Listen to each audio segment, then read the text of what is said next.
Dijele školske klupe i bez obzira na različitosti ostaju složni. Pokušavamo da se svi zajedno družimo, da ne izbacimo nekog iz društva, jer ipak smo svi jednaki. Svi se zajedno družimo i super nam je. Vrijeme će od sada romski i hrvatski učenici provoditi zajedno i izvan redovite nastave, na radionicama dokumentarnog filma.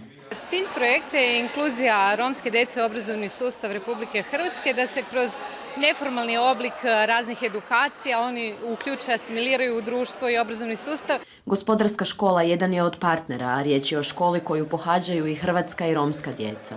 Moram priznati da imamo jako dobru suradnju svih učenika u našoj školi.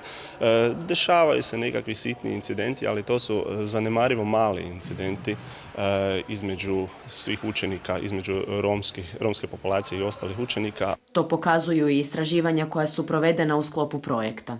Djeca baš se osjećaju diskriminirano od strane svojih vršnjaka, dapače, vršnjaci im često i pomažu i posuđuju im olovke, bilježnice, sve što treba. Tako da su iskustva pozitivna. Naravno, postoje oni nekakvi negativni slučajevi, međutim oni su, koliko vidimo, ipak u manjini. A da takvih slučajeva bude još manje, cilj je ovog projekta. Uz učenike na edukaciji su bili i profesori, a sljedeći korak je snimanje filma koji će se gledati u školama diljem Hrvatske.